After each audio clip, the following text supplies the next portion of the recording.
আল্লাহ পাক বলেন আমি নিজে তাদের শিকড় কেটে দিয়েছি এবং তাদের জাতিকে আমি আল্লাহ নিজে ধ্বংস করেছি। কিভাবে ধ্বংস করলাম তার প্রমাণের পরের আয়াতে একটা আছে, এদিকে তাকান। ফাতিলকা বুয়ুতুহুম খাবিয়াতাম বিমা যালামু। আমি এবার আলেমদেরকে বলছি, আরবি গ্রামার অনুযায়ী ফা ব্যবহার করা হয় 19টা অর্থে। এখানে তিলকার আগে আল্লাহ ফা দিয়েছেন, মনে হচ্ছে আল্লাহ পাক নিজের কুদরতি আঙ্গুল দিয়ে নবীজিকে বলছেন, নবী এই সেই ঘর। বাইতুন না দিয়ে বুয়ুত বহু বচন দিয়েছেন, আবার হোম দিয়েছেন।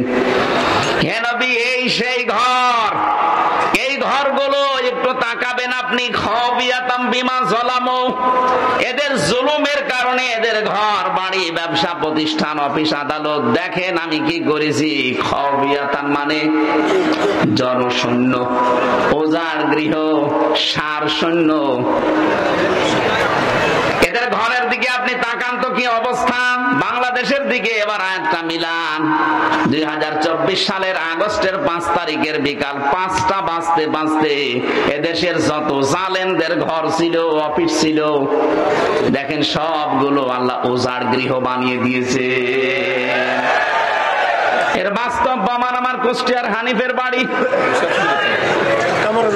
কামারুলের বাড়ি, ঝিনাইদহেও আছে। আপনি একটু খেয়াল করে দেখেন, যারা জুলুম করেছে একজনকে তো টাঙিয়ে ন্যাংটা করে পিটিয়েছে। এটা জালেমদের জুলুমের পরিণতি।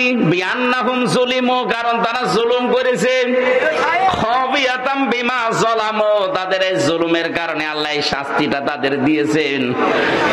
ইন্না ফি যালিকা লাআয়াতাল লিকাওমিন ইয়ালামুন, অবশ্যই এর ভেতরে শিক্ষা আছে।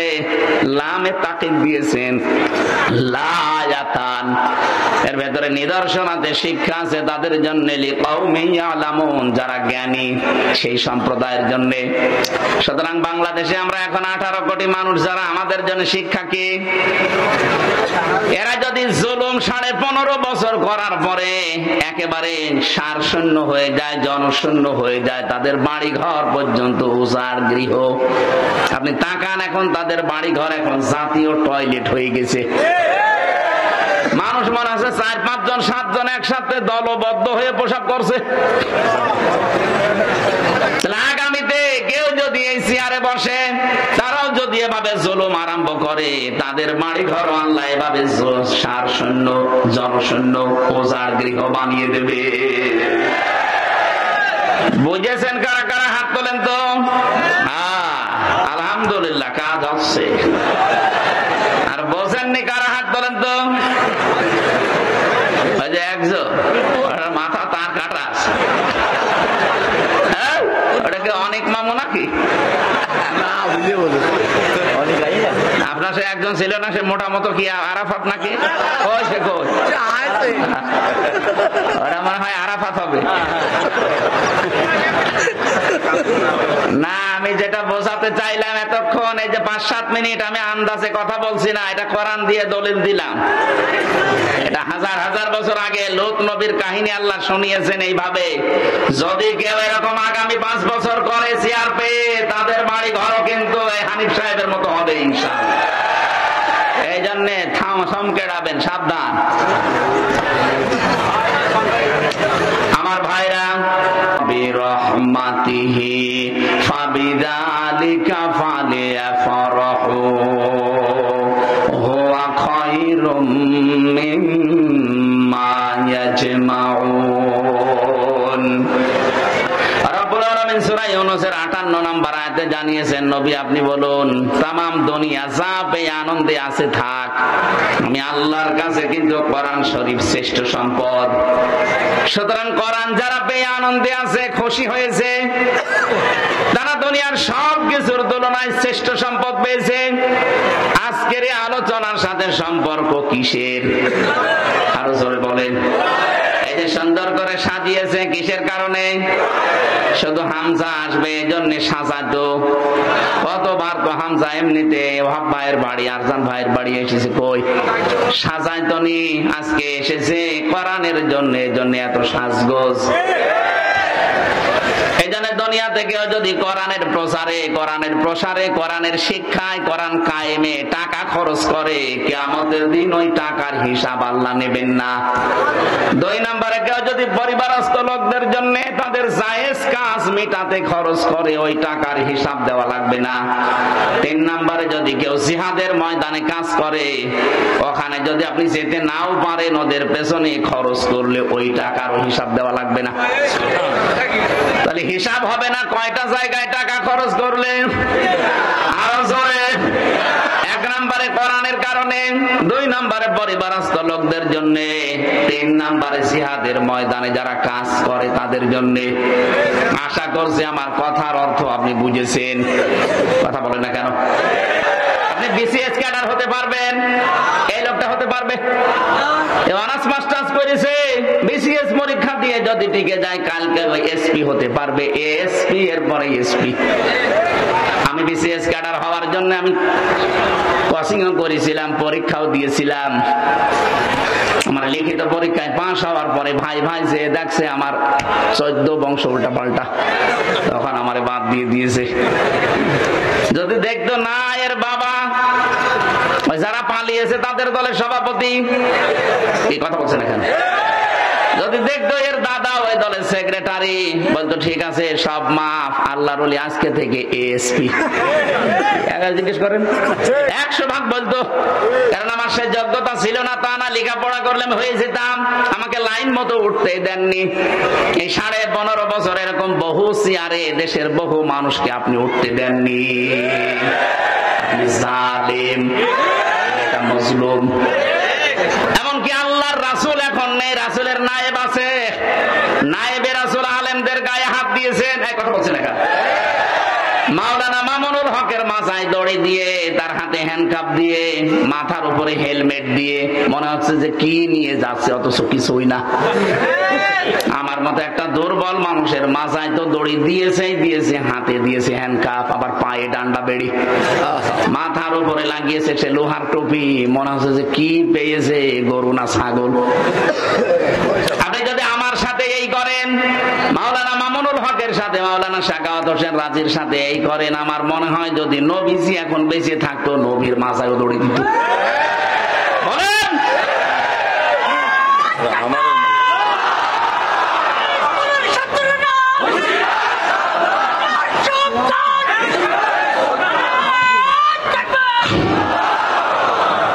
ঝিনাইদহবাসী, আমি এবার যেটা নিয়ে আসতে চাই, আল্লাহ রাব্বুল আলামিন বলেন রাগাদাম মিন কুল্লি মাকানিন ফাকাফারাত বিআনউমিল্লাহি ফাআযাকাহাল্লাহু লিবাসাল জুই ওয়াল খাউফ। মানুষ যখন আল্লাহর আইন ভুলে, আল্লাহর আলেমদের প্রতি অত্যাচার, জুলুম, নির্যাতন শুরু করে, ওই সময় ওদের পাপের কারণে আমি আল্লাহ 2টা জিনিস চাপিয়ে দেই। একটা হচ্ছে ক্ষুধা, ক্ষুধা মানে দুর্ভিক্ষ। ক্ষুধা মানে কি বলেন? দুর্ভিক্ষ আসা আরম্ভ হয়েছিল, আলেমদের উপরে যা আরম্ভ করেছিলেন, দুর্ভিক্ষ চলে আসতো। 1000 বছর আগে বিশ্ব নবীকে যখন ওরা তাড়িয়ে দিয়েছিল, বিশ্ব নবী যখন যাচ্ছিলেন নিজের ঘর থেকে বের হয়ে হিজরত করার সময়, সেই জায়গায় দাঁড়িয়ে কাবার দিকে তাকিয়ে বলেছিলেন, কাবার মালিক আমি কিন্তু যেতে চাইনি, হে কাবার মালিক আমি খুব ভালোবাসি কাবাকে, কিন্তু এর নিষ্ঠুর সন্তানরা আমারে থাকতে দিল না। হ্যাঁ আমি যাচ্ছি। আল্লাহ ওই সময় সূরা কসসের 85 নম্বর আয়াতটা নাযিল করেছিলেন, ইন্নাল্লাযী ফারাদা আলাইকাল কুরআনা লারাদ্দুকা ইলা মাআদ। এটার নাম ইলা রাদ্দুকা ইলা মাআদ। হ্যাঁ, কোরআন বাদ দিয়ে যদি কোনো পাপের কারণে কেউ পালায়, তার শাস্তি হচ্ছে দিন যত যাবে তার প্রতি ঘৃণা তৈরি হবে জনগণের। যেমন চেঙ্গিস খান, হিটলার, এক কথা বলছে না কেন, তারাও মানুষ হত্যার যত যাচ্ছে, হিটলারের, চেঙ্গিস খানের, যে পালিয়েছে লক্ষণ সেন, কি 850 বছর আগে পালিয়েছিল লক্ষণ সেন।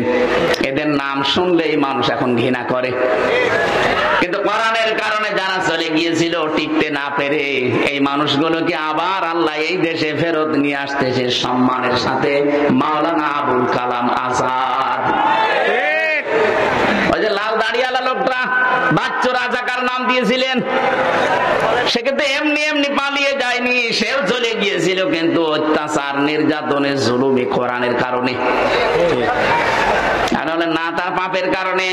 আরে ভাই, আপনি আন্দাজে যে দোষ দেন, যে সাক্ষী দেন, আপনি সাক্ষী তো দেন শুনে শুনে, অথচ সাক্ষী হওয়া দরকার দেখে দেখে। সাক্ষী মানে শাহেদ, শাহেদ মানে এই যে দেখে যারা চোখ দিয়ে তারা সাক্ষী দেবে। আর আপনি আন্দাজে শোনেন, জন্ম হয়েছে আপনার 75-এ, সাক্ষী দিচ্ছেন 71-এ। আপনার মা বাবার তো বিয়েই হয়নি, আপনি সাক্ষী দিলেন কি করে? তার মানে বোঝা যাচ্ছে আপনি যারও সন্তান, আপনি দুনিয়ায় আসেননি। 75 সালে আসলেন, 71 সালে সাক্ষী আপনার নামে, তা আপনি তো বৈধ বাবা মার সন্তান, আশা করা যাচ্ছে না। কথা বলে না কেন? এরকম সাক্ষী হলে তো উল্টা পাল্টা। আমার নামে যে 4 জন সাক্ষী ছিল মজমপুর গেটে, আর এই চড়হাসের, জীবনে আমি কোনোদিন নাম শুনিনি। আর আমারে নিয়ে গেল আমার বাড়ি থেকে, পরের দিন পেপারে দিল না ওনার আমরা চড়হাস থেকে, মজমপুর থেকে নিয়েছি। পুরোটা মিথ্যা কথা। তাহলে আমার পক্ষে বিপক্ষে যারা সাক্ষী দিয়েছে, কি সত্য সাক্ষী না মিথ্যা? বলেন বলেন। এরকম সাক্ষী 15.5 বছর চলছিল। এখানে কোরআনের কারণে যদি কেউ দূর হয়ে যায় দেশ থেকে, তাদেরকে আল্লাহ সসম্মানে ফিরিয়ে নিয়ে আসেন। আর কোরআনের বাইরে যে মানুষগুলো পালায়, এদের দিন যত যাবে, ওদের চেঙ্গিস খানের মতো, লক্ষণ সেনের মতো অবস্থান হবে। লক্ষণ সেন 850 বছর আগে গেছে, আজও পর্যন্ত ফিরে আসেনি, কবরে চলে গেছে।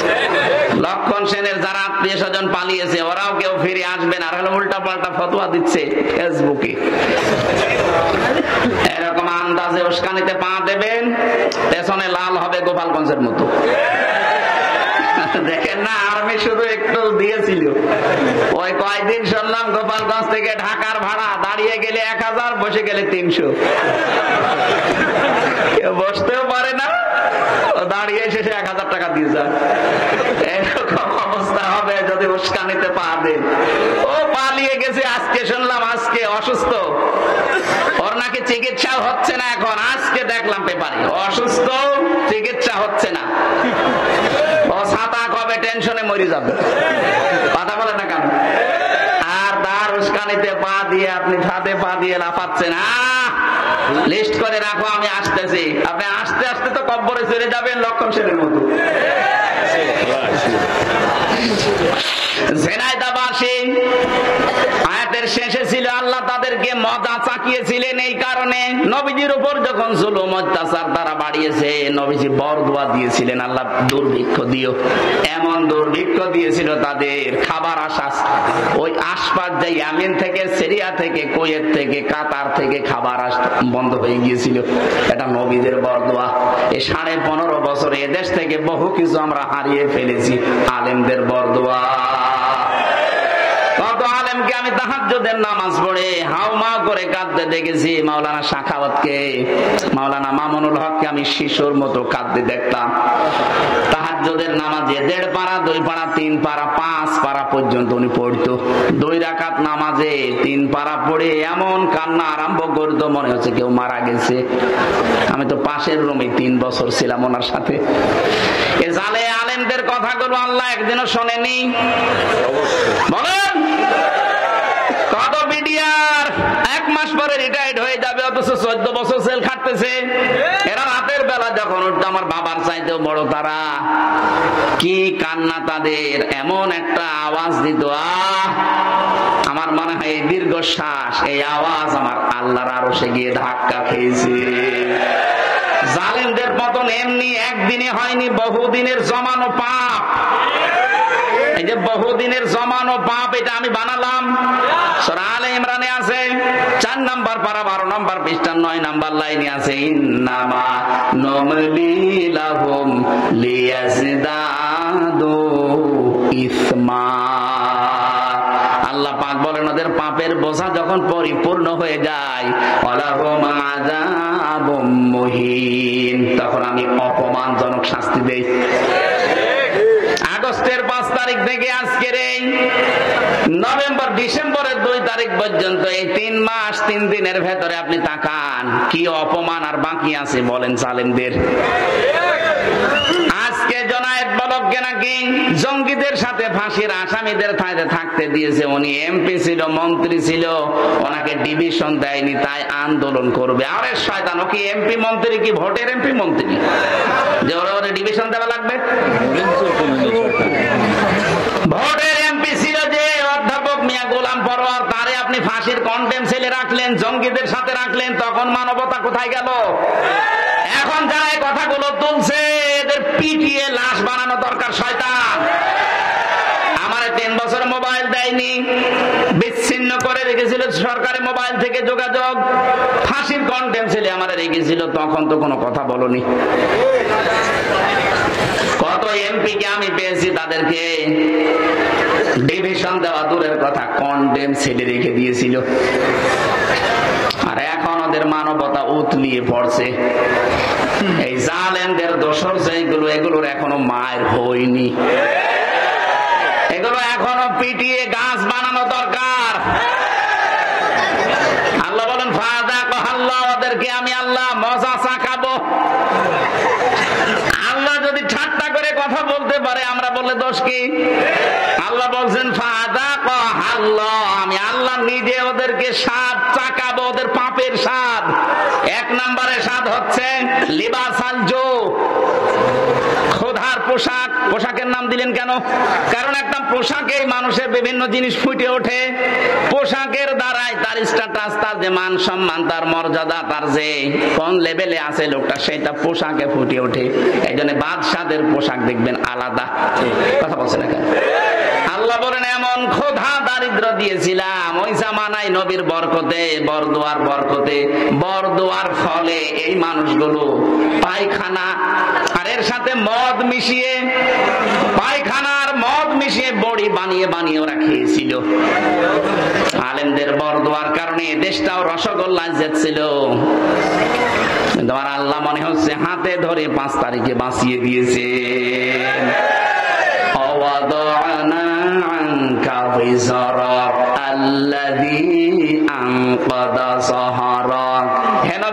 আপনার পেটকে বাঁকা করে রেখেছিল আইয়ামে জাহিলিয়াতের পাথর। কিসের পাথর?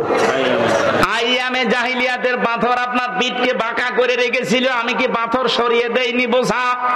আমার মনে হয় 1500 বছর পরে আল্লাহ আর একটা আয়াত নাজিল করে আমাদের জানাচ্ছে, বাংলাদেশ মুসলমানেরা, আমি কি তোমাদের পিঠের উপর থেকে আমি জাহিলিয়াতের বোঝা নামিয়ে দেইনি? ছিল আইয়ামে জাহিলিয়াত আর এইটা শব্দ দুইটা প্রায় এক। ওরাও যা করতো এরাও তাই করেছে। কথা বলছেন কেন? ওরাও সরকারি মালের কোন অডিট ছিল না, জোর যার মূল্যক তার। এই 15.5 বছরে এইটা চলছিল, সরকারি মালের কোন অডিট নেই, জোর যার মূল্যক তার। এক একজনের বাড়ি দেখেছেন, এক একজনের বাড়ি চললাম 620টা বাড়ি বানিয়েছে একজন ভূমি মন্ত্রী ছিল। 620টা বাড়ি, ওর বাড়ি লাগে কত? আমাদের কোষ্টিয়ার যিনি মানবতার বন্ধু নামে খ্যাত হানিফ সাহেব, তার এই যে খুলনা, বাগেরহাট আর সাতক্ষীরার যে মাছের ঘের, আমার মনে হয় পুরা জেলার অর্ধেকই তার। সব তো জিব্রাইল দিয়ে গেছে। বলেন, তার ভাই আতার দিকে তাকান, ওর রিকশা চালানোর যোগ্যতাও নেই, অথচ 8 তলা বিল্ডিং বানিয়েছে, মনে হচ্ছে জান্নাত বানিয়েছে। আগস্টের 5 তারিখে বানিয়েছিল, 6 তারিখে বিকাল 5টার সময় যে দেখি পুরাটা জনগণ টয়লেটের সেই প্যান্ট পর্যন্ত খুলে নিয়ে চলে গেছে। এখন ওজার গৃহ হয়ে আছে। কোরআনের আয়াত যেভাবে খাপের খাপ মুনতাজের বাপ মিলে যাবে। কথা বলছেন এখন আগামীতে কোন জালেম যদি এরকম করেন তারও কিন্তু মিলবে না, আল্লাহ নেই। বলেন খোদা থেকে বাঁচতে হবে আমাদের। ভয় থেকে। ভয় কি? ওই জামানায় যখন সন্ধি হয় নবীর সাথে মক্কা বিজয়ের আগে, সন্ধি হওয়ার পর থেকে বিভিন্ন দেশে নবী সারিয়া পাঠাতেন, প্রতিনিধি দল পাঠাতেন। মক্কার মানুষেরা মনে করছে আমাদের উপর তো আক্রমণ হয় না, কিন্তু মানুষ দলে দলে পালে পালে ইসলামে আসতেছে, না জানি কখন মক্কা হামলা করে আমাদেরকেও মিশিয়ে দেয়, এই ভয়ে ছিল। আমার মনে হচ্ছে ঠিক ১,৫০০ বছর পর বাংলাদেশের এই ৫৬,০০০ বর্গ মাইলের সাথে আল্লাহ এইটাই ঘটিয়েছে। আয়াতের তাফসিরের ভেতরে, তাফসিরে তাবারির ভেতরে দেখেছি, শানে নজুলের ভেতরে আপনারা আছেন। আল্লাহর নবী যখন মেরাজে যাচ্ছিলেন, জিবরাইলকে বললেন, ভাই জিবরাইল, এই যে কালো কালো পোকার মতো কি উঠতেছে আমাদের সাথে, আর কালো কালো কিছু পিপিলিকার মতো নামতেছে। জিবরাইল বললেন, হে নবী, এই পৃথিবীতে আপনার উম্মতেরা যে খারাপ কাজগুলো করে, এই খারাপ কাজগুলো উপরে উঠে যাচ্ছে, আর এই খারাপ কাজের প্রতিফল ওই পিপিলিকার মতো শাস্তি আল্লাহ নামাচ্ছে। তাহলে দুনিয়ায় যে যেই ধরনের অপরাধ করবেন, এই অপরাধটাই আল্লাহ উপরে তুলে নেবে, এইটার শাস্তি যা হয় ওইটা দুনিয়ায় পাঠাবে। এটা আমি বানালাম। এটা সূরা রোমের ৪১ নম্বর আয়াতে আল্লাহ দলিল দিয়েছেন, যাহারাল ফাসাদু ফিল বাররি ওয়াল বাহর বিমা কাসাবাত আইদিন নাস লিয়ুযীকাহুম বা'দাল্লাযী আমিলু লাআল্লাহুম ইয়ারজিউন। বলেন আল্লাহু আকবার। আল্লাহ বলেন, জলে স্থলে যে বিপদ আপদ গুলো দেখতে পাও, এই যে মহামারী, খুন খারাপি, চুরি ডাকাতি, এই অসুখ, নতুন নতুন অসুখ আসে, করোনা, কি কি আসে, এগুলো দিতে চাই না, তোমাদের হাতের কামাই করা পাপের ফসল। আরো আমি আল্লাহ মাফ করে দেই। আমি চাই যে তোমরা ফিরে আসো, যা করো সব শাস্তি যদি দুনিয়ায় পাঠাতাম, শ্বাস ফেলার সময় পেতে না।